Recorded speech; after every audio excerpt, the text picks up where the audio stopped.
Broadcasting from Salisbury University campus, this is WSDL Ocean City, NPR News Talk 90.7, putting Delmarva first. Stay tuned for Delmarva Today with your host, Don Rush.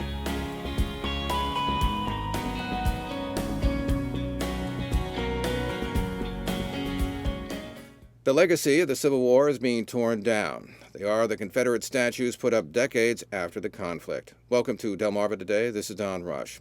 Closest to home has been the debate over the Confederate statue known as the Talbot Boys.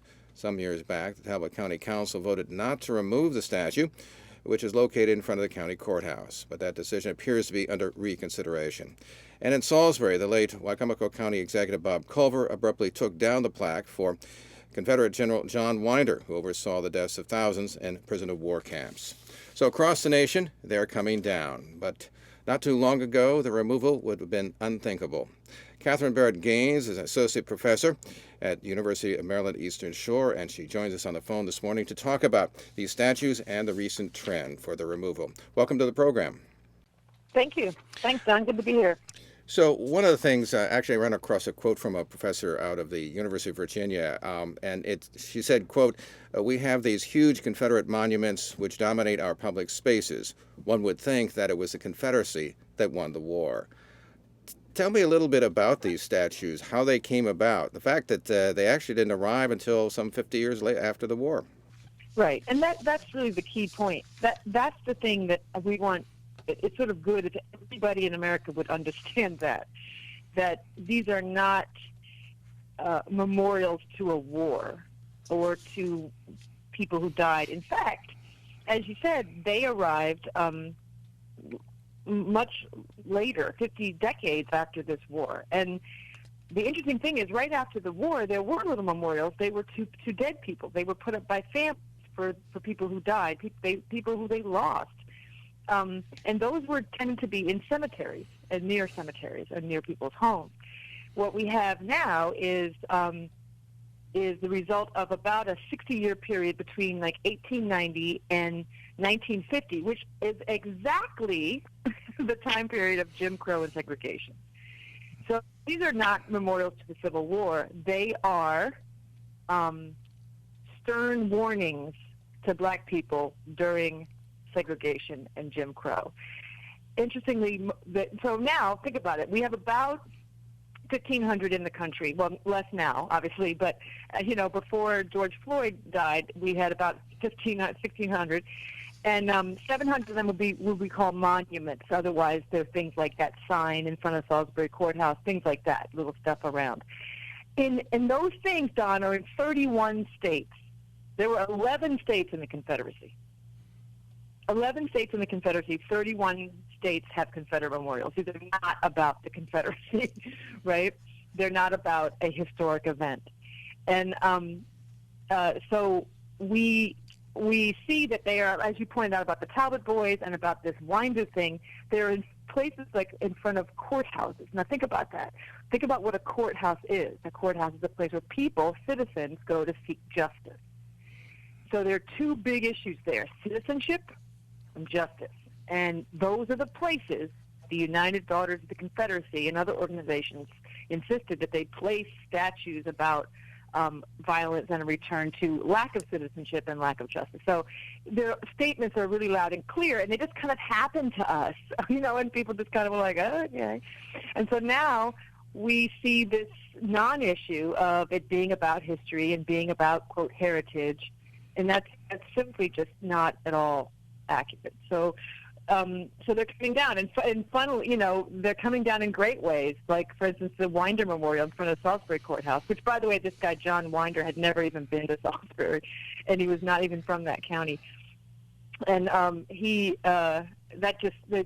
van just drove up and they threw it in the back and drove away. And that just shows you it's not about history. Those were markers that we're now should be deeply embarrassed about.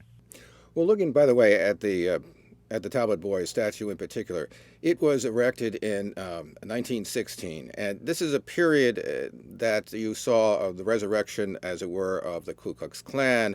The Birth of the Nation came out. Describe that period for us, because that seems to almost be the some ways the height of this revisionism. It absolutely is. Now, think about 1916. Most of us weren't around, but pull yourself back. Imagine you're there. What had just ended?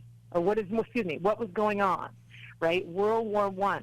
What happened in World War I? Lots of American people, lots of American citizens were serving in this war in other parts of the world. A lot of black American citizens were serving in this war in other parts of the world. They were finding themselves welcome and appreciated and treated like human beings in other parts of the world.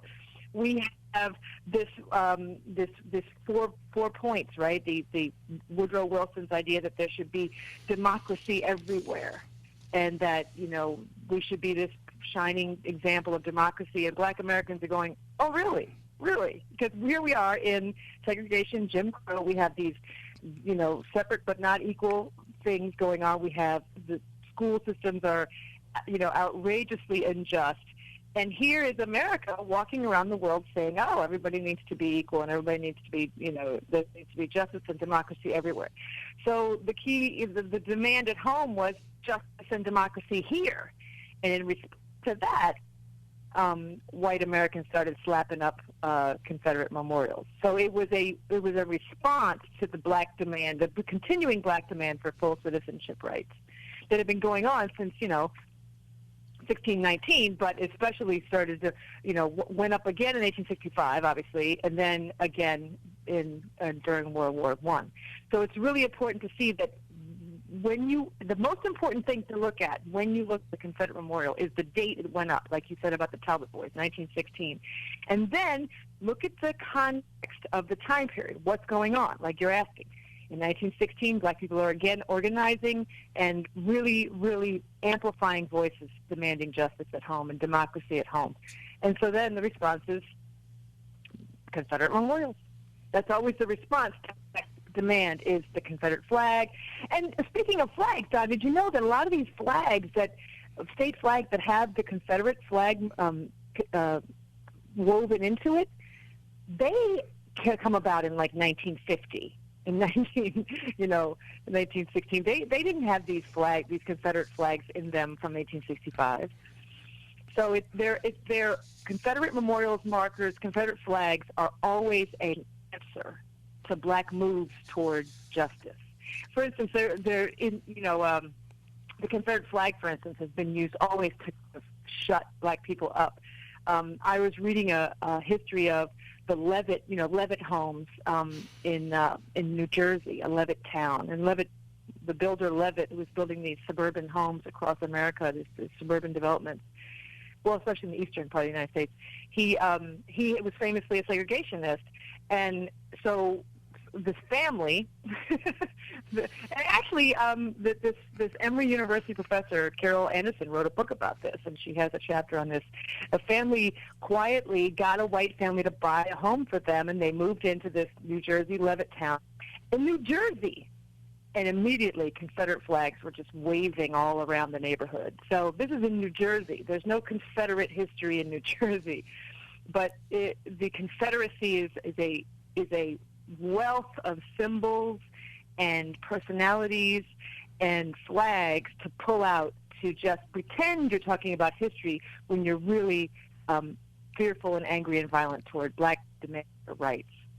I want to go back, by the way, to 1916 for a moment, because this is a period in which President Wilson is president of the United States, and he segregated the armed forces. Give me some sense about him, because he seems to be one of these iconic figures in this revisionism. Yeah, it's interesting that we fell for that for so long. It's amazing, We have a Woodrow Wilson place in Virginia, from Virginia to Maryland, and Woodrow Wilson high schools everywhere, and but he was pretty staunch. His parents, he was from the South, even though he's identified with New Jersey because he was president of Princeton.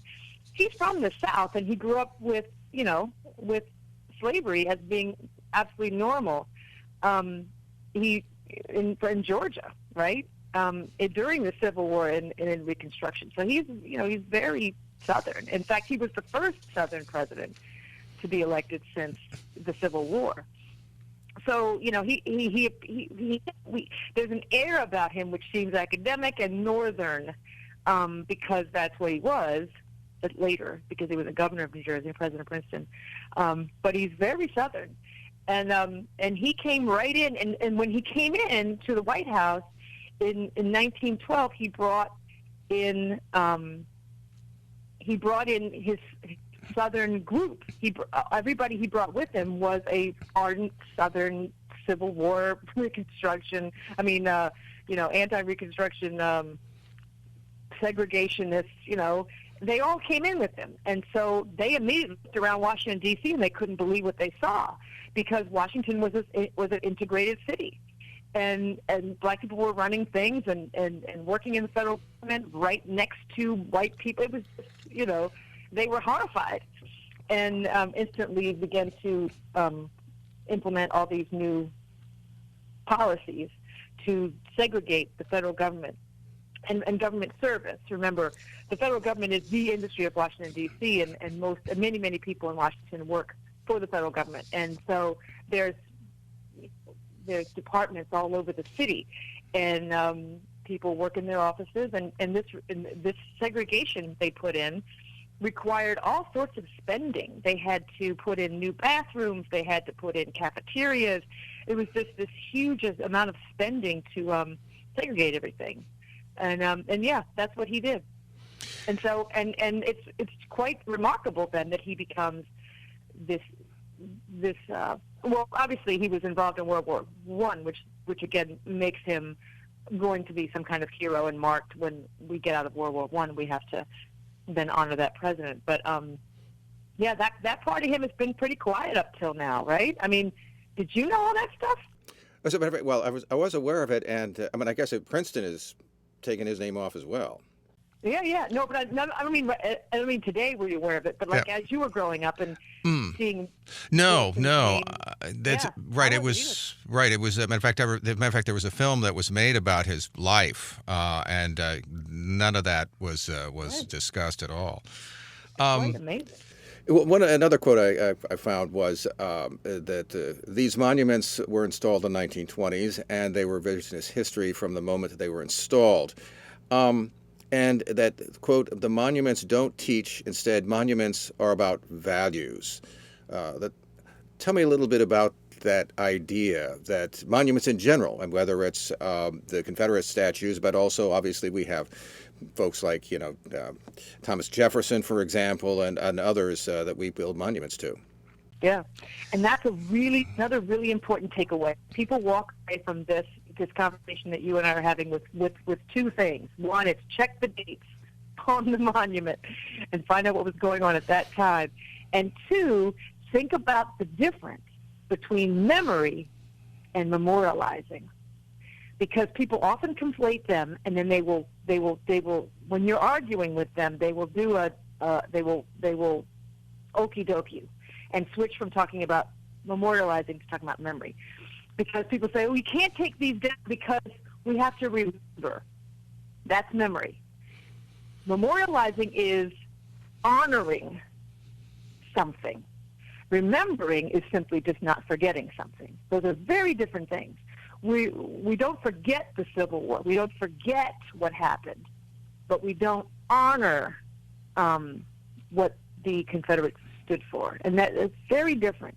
So, yes, the Civil War should be all over our history books. It should be all over our museums, but those are places for remembering. The Confederate values of what they pretended to say was, states' rights, which is really states' rights for people to own slaves.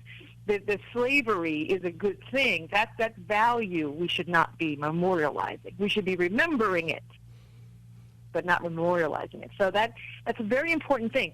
So then the question becomes, well, what shared values do we all have? What memorial could we put up that we would all agree is a good thing, right? Because we have this giant Washington monument, a memorial to this Washington guy who was a slave owner and everything, So what are we memorializing there? Thomas Jefferson, also a slave owner. Now, if you've been to the Jefferson Memorial, it's interesting. It's a beautiful structure, obviously. And but it has these quotes all over it, on the walls of it, which are shared values, right? They're about the Constitution being a living document that must change.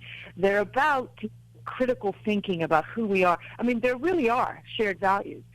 There's nothing in there that says, and we should all hold slaves, right? Now, he did, and he didn't free them. And if you go to the basement of the Jefferson Memorial, there is much more about his slave owning in there. They've added that later.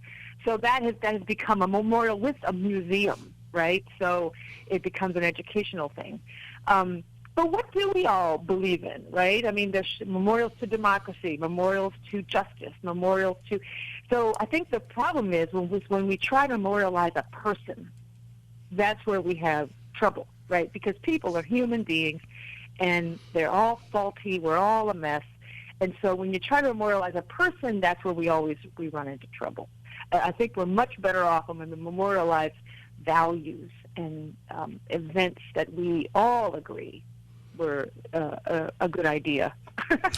So it's a tricky thing, but it really does make us all kind of think: do we need the memorials? Right? First of all, why are human beings so insistent that we need them? And who are the people that really drive memorials? What is their motive? What are they doing this for? Were they raising all this money to do this for? So that, we really have to kind of think about that. But the key, I think, takeaway is the difference between remembering and memorializing, two very different things.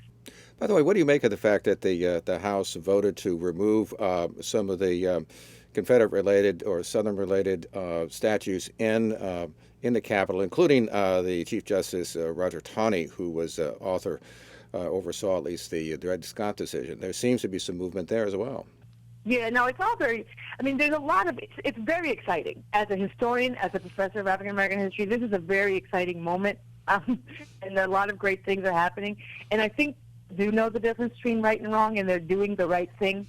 And regardless of the loudmouths who are, saying, oh, but our heritage, there's a lot of good things. Yes, Roger Taney, I don't know, is it Taney? I've always said Taney because I've always read it in a book, so I've never really heard it out loud. But I saw a pronouncer. Yeah, that's the only reason why I know. I heard. Okay, so Roger Taney. There you go. Thank you. He was the Chief Justice, as you said, during the Dred Scott decision, which a lot of people misunderstand the Dred Scott decision. Dred Scott was an educated, sophisticated man who had seen the world. But he was legally and technically owned by somebody in the South, but he had been all over the country, and he'd been and somebody, the law was, if you've been to a free place, you're free, so he sued. Now, the decision, right, which Chief Justice proclaimed to him, was that not only do you lose this case that you get your freedom, you shouldn't even be in this courtroom. You have black people have no rights that a white man is bound to honor. No rights. So not only are you not, not only do you not win this, you would not even have the right to even be in this courtroom. You do not have the rights of a citizen. So we put the black struggle for citizenship way, way back. And it was just a horrible moment. And to have him memorialized, yes, he was Chief Justice. We remember that. That's in the books. It's etched on the wall. There's nobody going to forget him, except maybe the pronunciation of his last name, which apparently. But to memorialize now, I don't know if you know this, but years ago, I don't even know the date. Not too many years ago, but enough years ago, they pulled his statue off of the state capitol grounds in Annapolis, Maryland. And he had a statue there that they one night just pulled up and got out of there because it was ridiculous. And so I was really pleased about that. And this is much later that they're taking him out of our national government sites, but it is way overdue. That guy is not something anybody could possibly be proud of. If you are proud of that, you've got a problem. It seems to me that the Confederate monuments, certainly when they were put up, one of the things that has always struck me is the idea that the South, even after losing the war, never really came to grips with the crime against humanity that was slavery. I mean, I'm reminded, and this actually came out of something that somebody at the county council said some time back, the German comparison, which was that the Germans after the Second World War clearly came to grips with that awful period. And of course, there are no statues for the Nazi figures, but it seems to me that there was a problem, and maybe still is a problem, with the South coming to grips with that heritage. Yeah, interestingly, we had a scholar, you might have heard of her, Eiffel, Sherilyn Eiffel. Right. She spent time in Princess Anne, and she wrote a book called On the Courthouse Lawn. In it, she recounts not just historically the lynching, the famous, one of the last lynchings in America that we acknowledge. She ends the book with a chapter on calling for truth and reconciliation. And this is something that we see have been done in South Africa, clearly, as you mentioned, in Germany, with the Nuremberg trials. The Nuremberg trials were a moment of truth and reconciliation, and or at least truth, right? And they clearly have reconciled. And I mean, obviously, they're still having problems, but racism is really, really a bad idea. And Germans agree that racism is bad. And they did it in South Africa and in Rwanda after genocidal attempts. So we clearly have not done that, right? We have not had truth. People who were involved in this wanted to skip right to reconciliation. And we just know it doesn't work. You've got to tell the truth. Even in a relationship, when there's a problem, you've got to tell the truth first, and then you can reconcile. We don't trust people that we're not truthful with. So we have not had that. We skipped right over. Let's just forget that ever happened. And interestingly, I had a student come to my office a few years ago, and she said, I'm just looking around. I'm unable to believe that nobody understands that this stuff wasn't that long ago. Slavery wasn't that long ago. Jim Crow was not that long ago. And I'm reminded of that. Washington Post featured a guy, an 88-year-old man whose father was born in an enslaved state, his father. So there's two living men, he and his brother, are alive, and they had a father who was born enslaved. This stuff was not that long ago. And as soon as it ended, or as soon as it was declared illegal, we set about pretending that it didn't happen. And that was a mistake. So I don't know, the way forward has got to involve truth. And I think that's the encouraging thing. Right now we're seeing that. That's what's in the renaming. That's what's in universities examining their roots and scrubbing names off of walls and off of buildings. That's part of truth. It's like, let's acknowledge this happened here, and these people did this, and then we honored them after they did this. We've got to tell the truth.